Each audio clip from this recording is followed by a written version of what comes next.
Ça va bien, on est content de retrouver ces beaux terrains à la Côte d'Ivoire, là des magnifiques pelouses.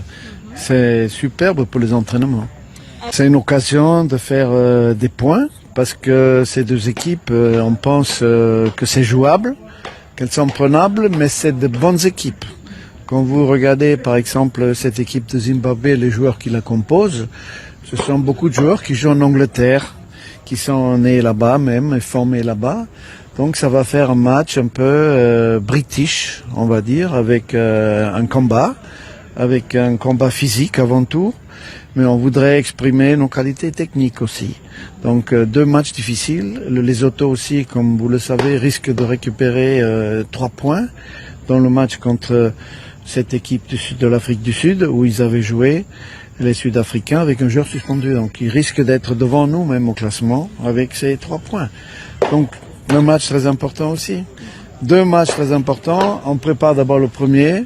On va essayer de l'emporter. Ça sera pas simple, mais on y croit. On doit jouer dans un autre stade aussi, qu'on ne va pas encore, pour le moment, on n'a pas encore connu.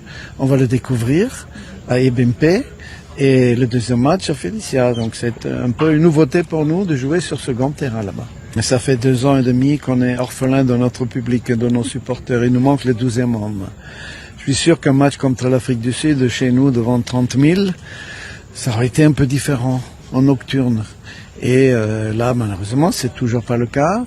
On espère que le stade de Cotonou sera prêt peut-être pour le mois de novembre, lorsque nous aurons des matchs amicaux, préparation à la CAN. Le fait de jouer loin de nos bases depuis 2 ans et demi ne nous a pas empêché de nous qualifier pour la CAN. Donc on a encore une petite chance pour la Coupe du Monde, on va essayer de la saisir. Nous sommes 14 joueurs. Ouais, c'est un meilleur chiffre que le 13. On est tous un petit peu superstitieux. Donc, on est 14, heureusement. Les autres vont arriver entre ce soir et le dernier demain. Parce qu'il y a encore des soucis parfois de transfert. Et c'est aujourd'hui le dernier jour en France pour signer ailleurs. Donc on a un joueur qui est concerné par ça. On espère qu'il pourra conclure avant minuit. Donc on sera complet seulement demain soir. Ceci dit, on se connaît quand même maintenant, on sait comment on peut jouer ensemble. On a la chance d'avoir les attaquants qui sont de retour, on ne les avait pas contre le Maroc. Il nous manquait Tosin, il nous manquait Andreas Suntonji. Et on a en plus avec Olaitan un joueur qui peut également marquer des buts. Donc on pense que pour l'efficacité, ça peut être un avantage cette fois-ci d'avoir tous les attaquants.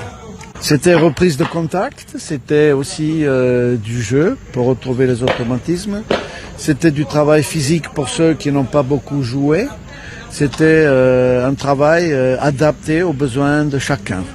Ça a été bien fait, ça a duré 1 heure. Et certains ont voyagé, donc on les a un petit peu ménagés. Ils sont arrivés qu'aujourd'hui. Et d'autres qui n'avaient pas joué ce week-end ont fait un travail un peu plus important, donc c'était bien fait.